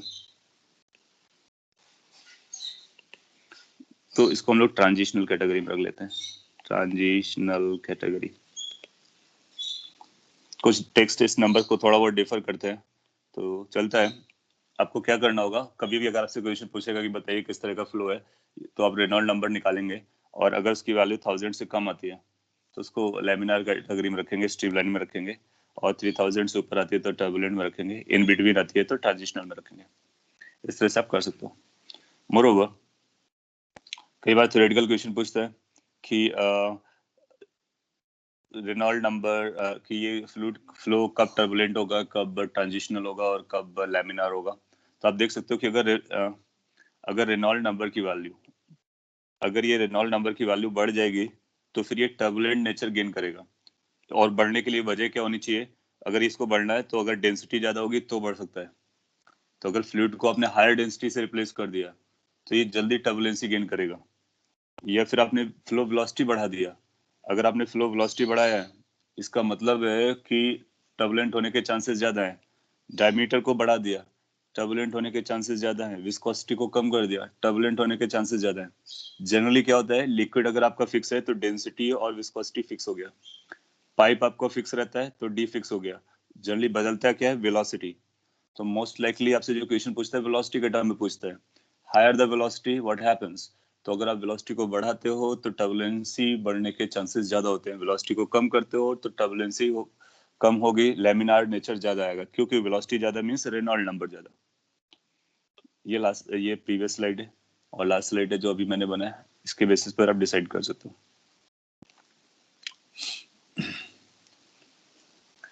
आगे बढ़ जाते हैं और एक लास्ट पॉइंट और बचा हुआ है, इस लास्ट पॉइंट के बारे में बात कर लेते हैं तो ये कंप्लीट हो जाएगा अपना। और इसको हेडिंग कुछ ऐसा दे सकते हैं कि viscous fluid flow through pipe.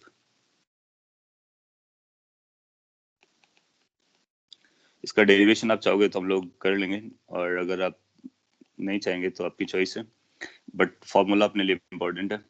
Suppose कर लीजिए अपने पास एक ये पाइप है और इस पाइप से आपको फ्लूइड को फ्लो कराना है। ये रियल फ्लूइड नहीं है, ये विस्कस फ्लूइड है। और अगर आप सपोज करें इसकी लेंथ डायमेंशंस वगैरह मैं दे देता हूँ। इसकी लेंथ आपको L दिया गया और इस पर जो लिक्विड है उसकी विस्कोसिटी ईटा दी गई है और ये फ्लूइड इधर जा रहा है। अगर आप इसको फ्लूइड फ्लो कराना चाहते हो और अगर ये विस्कस है तो आपको दोनों टर्मिनल पे प्रेशर देना पड़ेगा। यहाँ का प्रेशर और यहाँ का प्रेशर में डिफरेंस करना पड़ेगा, क्योंकि यहाँ पर रेजिस्टेंस लगता है तो इसलिए आपको इसको पुश करना पड़ेगा, तभी ये आगे बढ़ेगा। तो प्रेशर डिफरेंस की जरूरत पड़ती है। प्रेशर डिफरेंस जनरली हम डेल्टा पी को यूज करते हैं, जो कि P1 माइनस P2 के बराबर है। So P1 has to be larger, P2 has to be smaller and you need to push it. जब आप इसको यहाँ से पुश करोगे तभी लिक्विड आगे बढ़ेगा।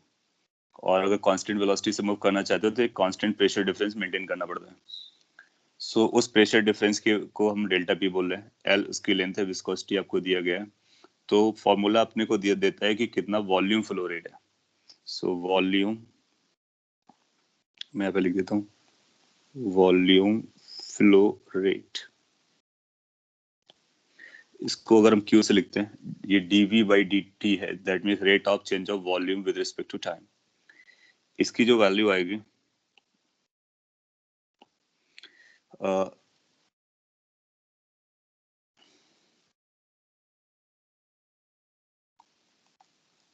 एक मिनट में चेक कर लेता हूँ।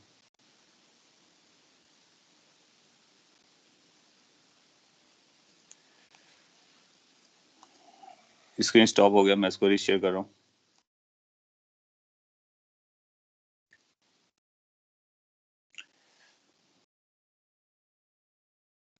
अभी आपको दिख रहा होगा।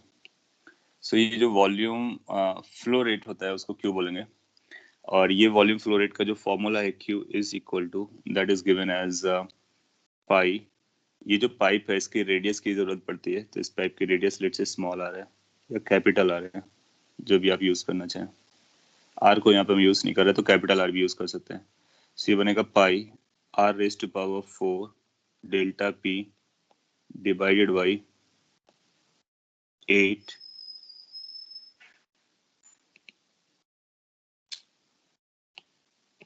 एक मिनट, ये divided by 8 eta into F. So this is the formula, important formula. So इस फॉर्मूले से आपको क्वेश्चन पूछा जा सकता है, थ्योरेटिकली भी क्वेश्चन पूछा जा सकता है कि रेडियस के साथ कैसे डिपेंडेंसी है, या फिर आपसे ये पूछा जा सकता है कि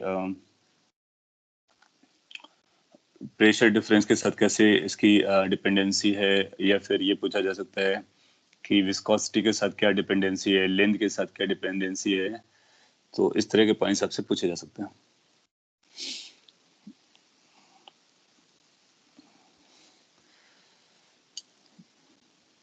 सपोज कर लीजिए आपसे ऐसा पूछता है कि अगर एक एग्जांपल, छोटा सा एग्जांपल मैं आपको दे देता हूँ। अगर ऐसा बोलता है कि if radius is doubled, if radius is doubled, then what happens to flow rate, volume flow rate. बाकी सब कांस्टेंट रहेगा, रेडियस को आपने डबल कर दिया है, सो वॉल्यूम फ्लो रेट पे क्या फर्क पड़ेगा? ऑप्शन देगा कि अगर आपने रेडियस पाइप का बढ़ा दिया है, डबल किया है, तो वॉल्यूम फ्लो रेट डबल हो जाएगा, वॉल्यूम फ्लो रेट 4 टाइम्स हो जाएगा, 8 टाइम्स हो जाएगा, 16 टाइम्स हो जाएगा। सो ये बहुत इंपॉर्टेंट पॉइंट है, क्योंकि रेडियस को डबल करते हो तो ये 16 टाइम्स बढ़ जाता है। प्रैक्टिकली भी आप इमेजिन करो कि रेडियस की पावर 4 पे डिपेंड करता है। सो जब कभी अगर आपको फ्लूइड को फ्लो कराना है, इंजीनियर बनने के बाद आपको फ्लूइड को फ्लो चेक करना है या फिर कहीं कराना है, तो उस पे आपको रेडियस पे स्पेशल अटेंशन देना है कि अगर आपको ज्यादा डिलीवर करना है फ्लूइड को, तो रेडियस को थोड़ा सा भी बढ़ाएंगे तब भी आपको बहुत ज्यादा अमाउंट से इंक्रीमेंट मिलेगा वॉल्यूम फ्लो रेट को लेकर के। सो रेडियस की पावर 4 ये एक बहुत इंपॉर्टेंट एस्पेक्ट है। फिर प्रेशर डिफरेंस को अगर आप बढ़ाओगे, डबल करोगे, तो फ्लो रेट डबल हो जाएगा। विस्कोसिटी को अगर हाफ करोगे तो ये डबल हो जाएगा। लेंथ को हाफ करोगे तो ये डबल हो जाएगा। तो आइडिया इज कि हम वेलोसिटी को या फ्लो रेट को हम कैलकुलेट कर सकते हैं, कौन कौन से पैरामीटर पे डिपेंड करता है। कई बार ऐसा बोलेगा कि एरिया, क्रॉस सेक्शन एरिया को डबल किया गया तो फ्लो रेट पे क्या फर्क पड़ेगा? क्या बता सकते हो? क्रॉस सेक्शनल एरिया को डबल किया गया, what happens to the volume flow rate? इससे पहले आपने जो 16 दिया वो करेक्ट था। Cross sectional area has been doubled, what happens to volume flow rate? So cross sectional area का मतलब हुआ आपने आर स्क्वायर को डबल किया हुआ है। सो इसको अगर आप एरिया के टर्म में लिखोगे तो ए की पावर 2 आएगा, बाकी सारे पैरामीटर्स आएंगे। सो अगर क्रॉस सेक्शनल एरिया डबल कर दे हो then it becomes 4 times. Good. So accordingly आपको आंसर देना, इसका आंसर आ जाएगा 16 टाइम्स। सो इस तरह से क्वेश्चन आपसे पूछ सकता है, और भी क्वेश्चन पूछ लेता है। इसको ऑफिशियली पॉइजनलीस इक्वेशन कहते हैं, बट आपके सिलेबस में वो रखता नहीं है, बोलता है कि ये पॉइजनली इक्वेशन है नहीं, बट वो हो सकता है उसका नाम ना ले और आपसे पूछ सकता है कि ये क्या है। तो इसको हम बोलेंगे पॉइजनलीस इक्वेशन और लॉ।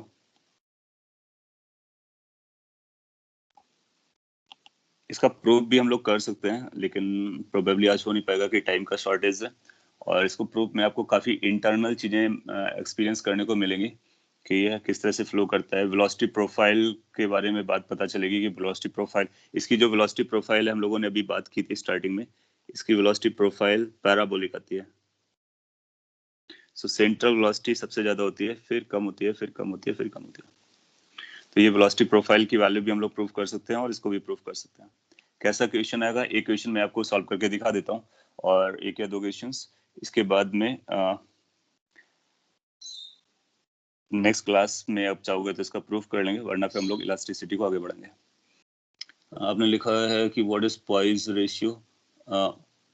पॉइजन रेशियो या पॉइज रेशियो जो होता है वो हम लोग इलास्टिसिटी में देखेंगे। वो स्ट्रेस से रिलेटेड होता है, स्ट्रेन से रिलेटेड होता है। तो हाँ, वो इलास्टिसिटी अपकमिंग टॉपिक है, उस पर बात करेंगे।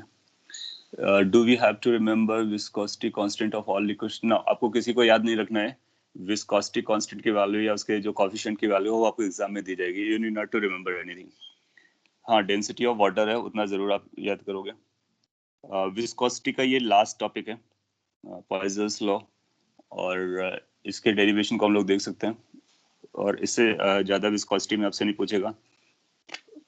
तो विस्कोसिटी में जो आपसे पूछेगा वो F is equal to minus eta A DV by D T, DV by D Y के टर्म में पूछ सकता है, स्टोक्स लॉ के बारे में पूछ सकता है, रेनॉल्ड नंबर के बारे में पूछ सकता है, या फिर पाइप से फ्लो के बारे में पूछ सकता है। इस इक्वेशन को थोड़ा सा मैं और एलिब्रेट कर देता हूँ। ये जो Q है, इस पर थोड़े से कॉम्प्लिकेटेड क्वेश्चन बनाए जा सकते हैं।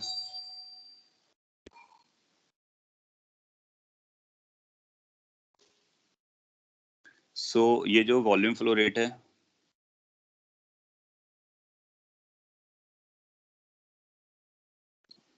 आप यहाँ पर अटेंशन पे करें। जो वॉल्यूम फ्लो रेट है, अगर इस फॉर्मूले को हम लोग फॉलो करते हैं तो इस फॉर्मूले को हम लोग ऐसा भी लिख सकते हैं, डेल्टा P डिवाइडेड बाई यहाँ था कुछ 8 ईटा एल बाई क्या था 4 नहीं पाई आर रेस्ट पावर 4। क्या इस फॉर्मूले को हम इस तरह से भी लिख सकते हैं? व्हाट आई डिड कि जो पाई आर रेस्ट पावर 4 था उसको ऊपर से नीचे लेकर गए, नीचे 8 ईटा एल था, इस तरह से लिख सकते हैं। नाउ कोरिलेशन बनाने की कोशिश करते हैं। आप लोगों ने ये समझ रखा है, आप लोगों ने इलेक्ट्रिसिटी में इतना 10th में पढ़ा हुआ है और इतना सभी लोग जानते हैं, और थर्मोडायनेमिक्स में भी हम लोग कुछ ऐसे ही पढ़ने वाले हैं। हम लोग जानते हैं कि जो करंट होती है उसको V बाई आर लिखते हैं, V is equal to I R फॉर्मूले में। वो जो V होता है वो बेसिकली पोटेंशियल डिफरेंस होता है। So current is equal to potential difference divide by resistance. ये जनरली टर्मिनोलॉजी हम लोग फॉलो करते हैं, उसको यहाँ पर लिंक कर सकते हैं। यहाँ पर ये जो करंट होती है इसको अगर आप स्पेसिफिकली लिखना चाहो तो ये इलेक्ट्रिक करंट होती है। हालांकि उसको हम करंट बोल देते हैं, current is very general term, that's electric current.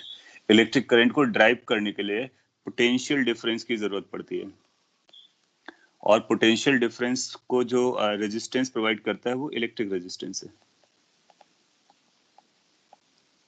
Now इसी स्टोरी को हम यहाँ पे भी लिख सकते हैं। We can write it as I is equal to delta P divide by R।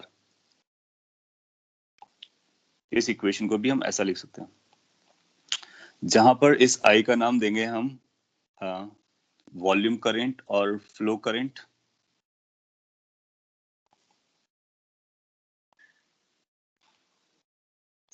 Flow current का मतलब मैटर फ्लो कर रहा है, लिक्विड करंट भी बोल सकते हो, फ्लूइड करंट भी बोल सकते हो, फ्लो करंट भी बोल सकते हो।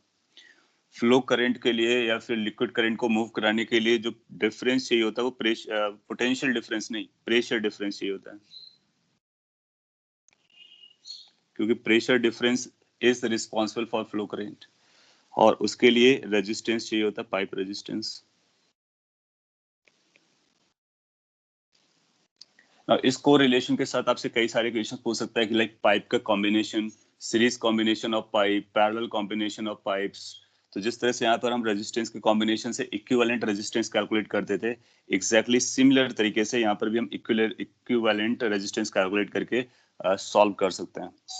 हाँ, यहाँ पर जो रेजिस्टेंस आ रहा है पाइप का, उसका फॉर्मूला क्या है? उसका फॉर्मूला कुछ इस तरह से 8 eta L divide by pi R raised to power 4। सो ये रेजिस्टेंस का फॉर्मूला है। अच्छा, अब इस रेजिस्टेंस को अवॉइड करना चाहें आर के कंफ्यूजन को, तो उसको स्मॉल आर चूज कर सकते हैं। सो मैं इसको स्मॉल आर में कन्वर्ट कर दे रहा हूँ, सो दैट कि वो रेजिस्टेंस से आपको कंफ्यूज ना करें कोरिलेशन बनाने में। सो पाइप की radius is now let's say small R. सब जगह चेंज करना पड़ेगा, सो यहाँ पर भी चेंज कर देते हैं, दैट्स स्मॉल आर।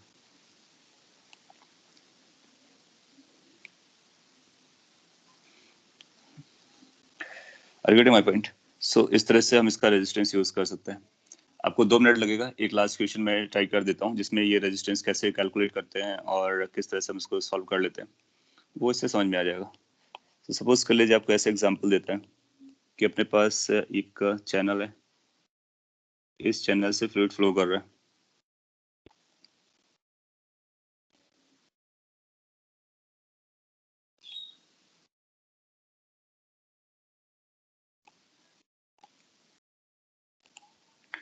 और लेट्स से कि यहाँ से फ्लूइड आ रहा है, यहाँ से भी जा रहा है। आपको ये बता देता है कि लेट्स से इसकी लेंथ ट्वाइस एल है, इसका जो क्रॉस सेक्शनल एरिया है लेट्स से दैट इज, या फिर रेडियस इसकी ट्वाइस आर बोल देते हैं, और यहाँ का जो लेंथ है दैट इज एल, इसकी रेडियस आर है।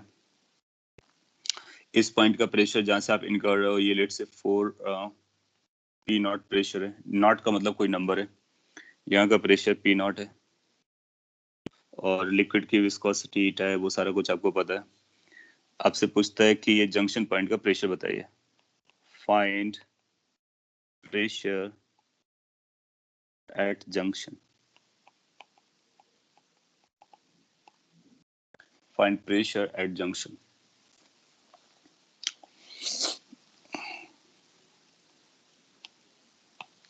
सो अगर आपको जंक्शन पॉइंट का प्रेशर निकालना है तो आपको क्या करना होगा? आपको जंक्शन पॉइंट के प्रेशर को पी पकड़ लेना चाहिए, और आप बोलोगे कि आप रेजिस्टेंस जैसे इसको ड्रॉ भी कर सकते हो इन केस यू वांट इट।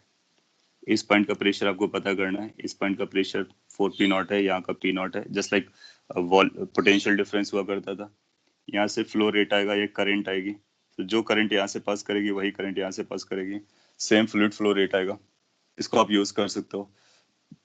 इस पार्ट के लिए अगर आई का फॉर्मूला लगाएंगे तो higher difference pressure that means 4 P not minus P divide by resistance, इस पार्ट का रेजिस्टेंस, रेजिस्टेंस का फॉर्मूला ये है 8 eta L divide by pi R raised power 4।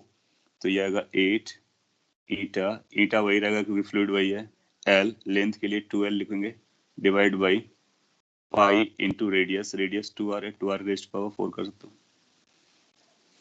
Are you getting my point? यहाँ से आई अगर कैलकुलेट करोगे तो higher pressure minus lower pressure divide by 8 eta L, L की जगह एल लिखोगे divide by pi R raised power 4 लिखोगे। Then you need to claim कि दोनों आई कैसे हैं, बराबर है। सिंस दोनों आई बराबर हैं इसलिए इसको इक्वेट कर देंगे।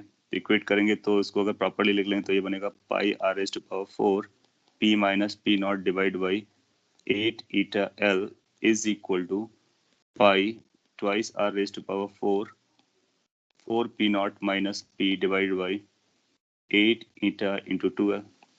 बेसिकली उसी इक्वेशन को हमने लिखा है, पहले V I is equal to V Y R के टर्म में लिखा, फिर ये डायरेक्टली उस टर्म में लिख दिया है, अभी भी चलता है। क्या यहाँ से हम पी की वैल्यू कैलकुलेट कर सकते हैं, इजिली कैलकुलेट कर सकते हैं। सो कितना बनेगा, it will take few minutes. Pi R raised power 4 सब कैंसिल हो जाएगा, 8 ईटा एल भी कैंसिल हो जाएगा, तो यहाँ से अपने को पता चलेगा P minus P naught, that's all, is equal to, from here you will get it as 2 raise to power 4 extra आएगा, और ब्रैकेट में आएगा 4 P not minus P divide by down side 2 का फैक्टर आ जाएगा। बाकी सारे टर्म्स कैंसिल हो रहे हैं, यू कैन वॉच इट। जब इसको फर्दर सिंप्लीफिकेशन में ले जाओगे तो ये बनेगा 2 P minus 2 P naught is equal to, ये 2 रेस्ट पावर 4 है, सो 2 इंटू 2 4 देन 8 देन 16, ऐसा बोल सकते हो, तो 16 आ जाएगा 4 पी नॉट माइनस 16 पी। इसके बाद इसको आप सिंप्लीफाई कर सकते हो, 16 पी इस साइड लेके आओगे तो ये 18 पी हो जाएगा, इज इक्वल टू ये 2 पी उधर ले जाओगे 64 हो जाएगा, 64 और 66 पी नॉट के बराबर हो जाएगा। सो पी की वैल्यू आपको यहाँ से पता चल जाएगी 66 पी नॉट डिवाइड बाई 80। अगर आप चाहो डिवाइड करना चाहो तो डिवाइड भी कर सकते हो, 6 से डिवाइड करोगे तो ये 11 पी नॉट बाई 3। सो अगर ये 4 पी नॉट था तो यहाँ का जो प्रेशर आएगा वो 11 पी नॉट बाई 3 आएगा, और यहाँ का पी नॉट आपको दिया गया है। तो इस तरह से हम किसी भी जंक्शन पॉइंट का प्रेशर कैलकुलेट कर सकते हैं पाइजल्स इक्वेशन को यूज करके। और ये सीरीज कॉम्बिनेशन है, तो I just try to explain कि सीरीज में कनेक्टेड होगा तो हम उस तरह से देख सकते हैं, पैरेलल पे कनेक्टेड होगा तो उस तरह से आर इक्विवेलेंट निकाल सकते हैं और सॉल्व कर सकते हैं। सो इस तरह के क्वेश्चन आपसे पूछ सकते हैं, इसको आप एक बार अच्छे से रिवाइज कीजिए, और अगर कोई कंसर्न आता है तो नेक्स्ट क्लास में मैं इसको एक बार और शॉर्ट में एक्सप्लेन कर दूंगा और एक दो क्वेश्चन कर दूंगा। Moreover, in case you are interested, we can have a proof of this profile as well. उसके बाद फिर इलास्टिसिटी चैप्टर पर या टॉपिक पर जाएंगे। ओके, सो आज के लिए इतना काफी है। अगर कोई कंसर्न डाउट रहा हो तो आप पूछ सकते हो, otherwise we will see you in the next lecture. हाँ, इलास्टिसिटी के बाद, इलास्टिसिटी बहुत छोटा सा टॉपिक है, जस्ट लाइक विस्कोसिटी। इलास्टिसिटी एक प्रॉपर्टी है सॉलिड की, तो उस टॉपिक को फिनिश करने के बाद हम लोग एसएचएम पर आने वाले हैं। एसएचएम अगेन काइनेमेटिक्स और डायनेमिक्स अगर आपने अच्छे से समझा है तो उसके वेरियस क्वेश्चंस आप बहुत जल्दी डील कर पाओगे। So okay, that's all then, thank you everyone.